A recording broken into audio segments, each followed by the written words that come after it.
Hello and welcome everybody. You guys are joining me from the DC6. We are going to be doing a very quick DC6 slash, in general, VOR, how it works, how you can use them to navigate video. This is going to be made as easily as possible for you to understand, and I hope you'll enjoy. For this first part, I'm going to just do a couple of little things of theory, and then I think it'll make a lot more sense when we go in the airplane to explain it. First off, I'm going to draw a VOR, and it'll be represented as this terribly drawn.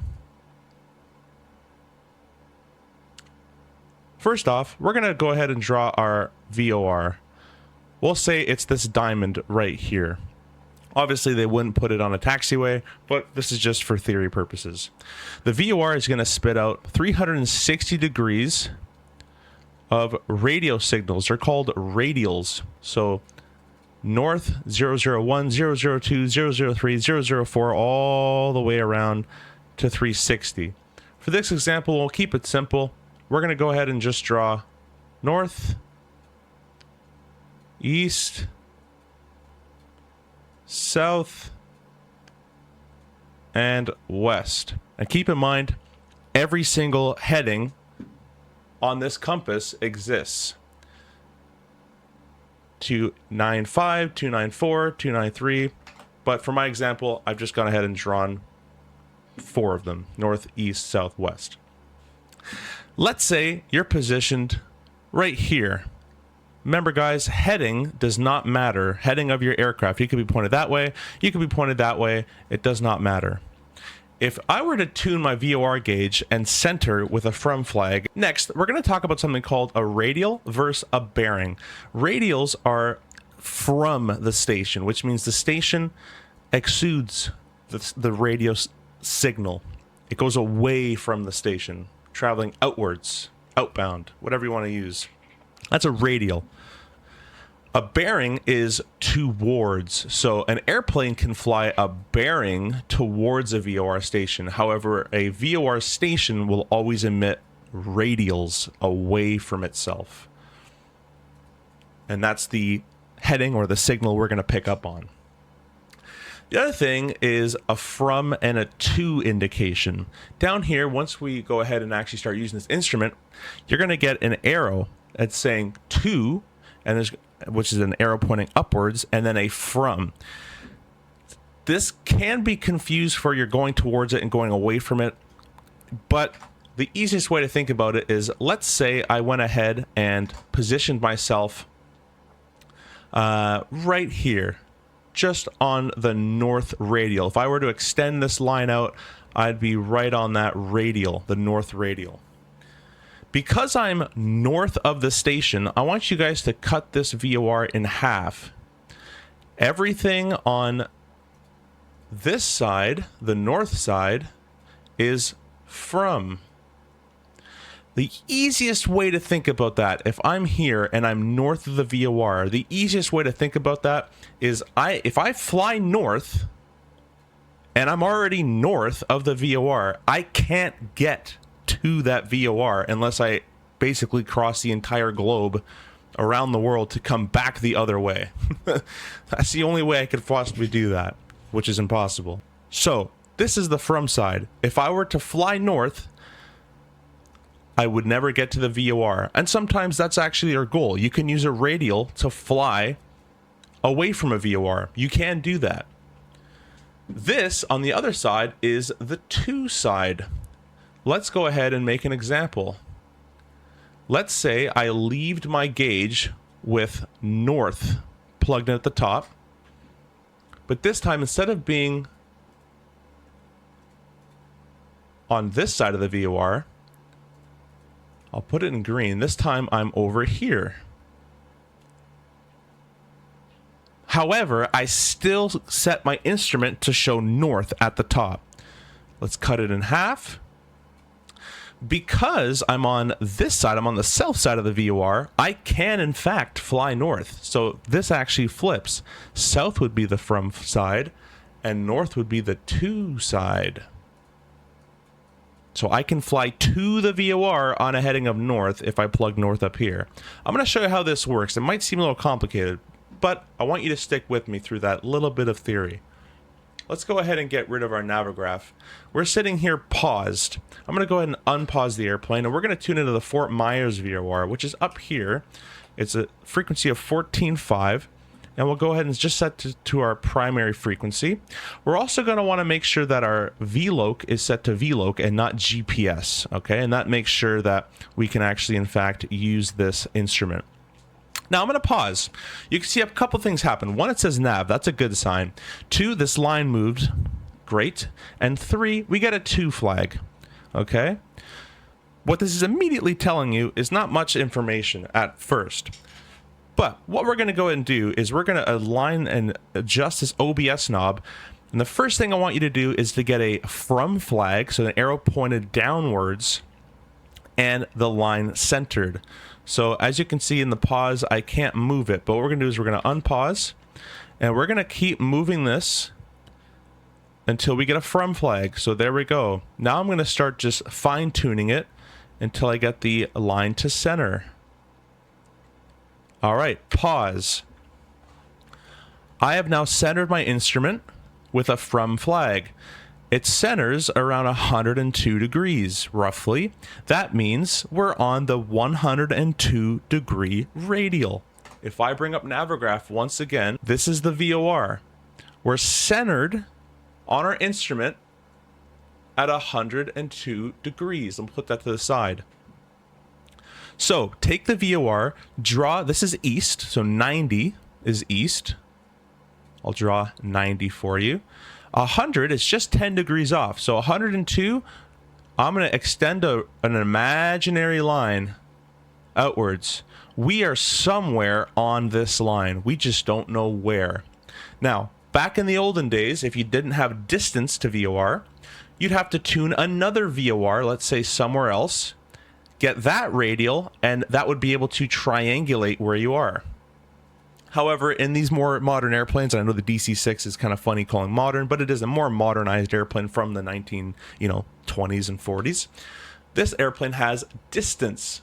So what I can go ahead and do is turn on this little instrument, and we can see we're 8.6 nautical miles away. So I have exactly where I am. I'm on the 102 degree radial at roughly 8.6 DME. And that's where I am. That's kind of how that works. And now I've also established the to from side.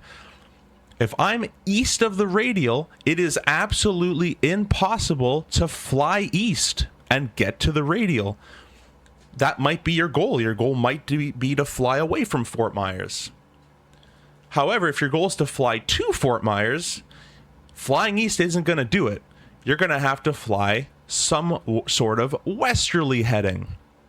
You could pick whatever heading you'd like that's roughly on the to side, but roughly westerly. The easiest way to do it is just to look at the opposite end of your from flag. So if we're centered on a from flag from 100, look all the way down here, roughly 285 will get you to the VOR, directly to it. So let's go ahead and do that. Let's go ahead and unpause. Let's go bring all this around to a heading of 285. I'm going to pause again. Now this instrument is saying, it's just off center just a little bit. I'll fix that right here. Now this instrument is saying we are on, if we fly a 285 bearing, remember it's bearing 2, not a radial. The radial is down here. We fly 285 bearing to the station, we will get there. We're already on this, we're actually already on the 102 degree radial as we've discussed. The problem is, I'm heading 265. Watch what happens if I don't turn. I'm going to unpause this airplane and let it just fly straight and level as we're doing. What you're going to notice, and I'll draw it for you here, what you're going to notice is we're here, but we're flying 260 roughly. We're flying this way. So this, we're flying away from that radial. The line is going to start to move. See how it's starting to move? And it's saying you're left of track. You're left of track. That's going to the right. So I'm left of that radial. I'm on this side. I'm on left of the track. This is the radial. Pretend this line is that radial, and this is you, and you're moving away from it. So to get back on that radial, I'm going to have to change my heading from this way. I'm going to change my heading to roughly that way. Well, what is that way? There's a way to figure that out.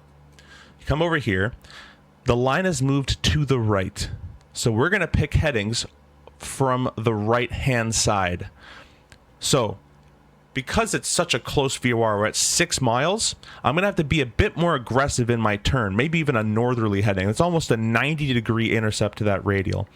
For today's example, let's turn right to a heading of 340, and we'll see what happens. You can see that we're at 260 right here. We're going to turn right to a heading of 340. I'm going to go ahead and unpause, and I'm going to tell my autopilot to turn right to a heading of 340. So we're going to turn right, nice and bank over.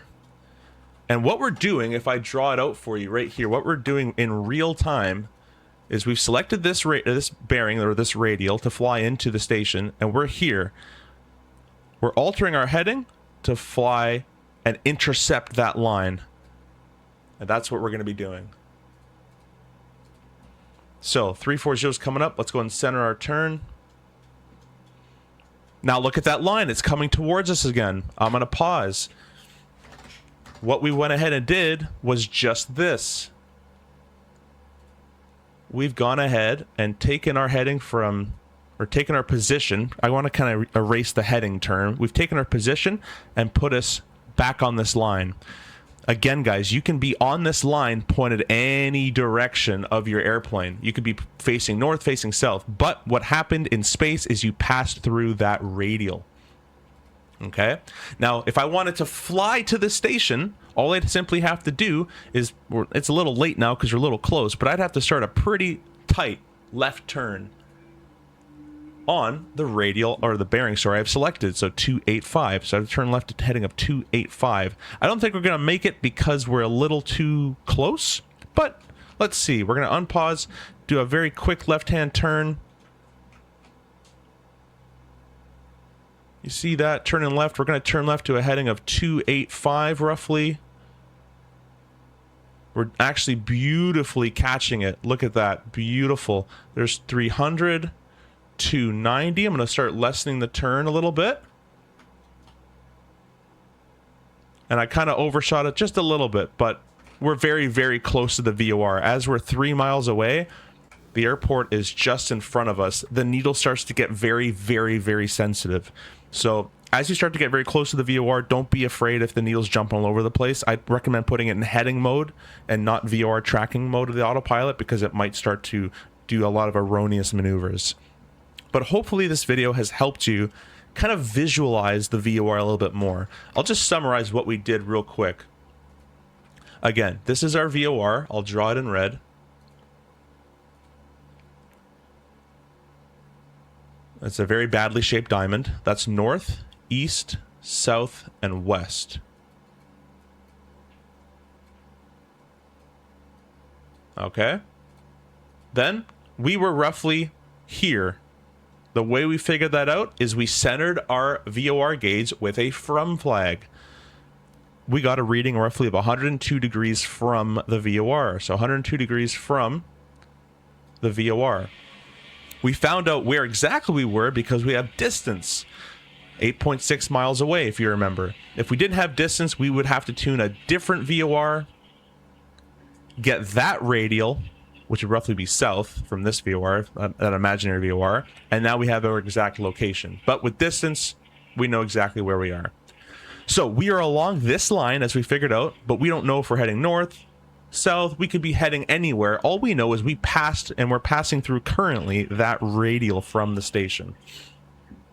Next, we figured out we were flying about a southwesterly heading, this way, not really tracking to the VOR.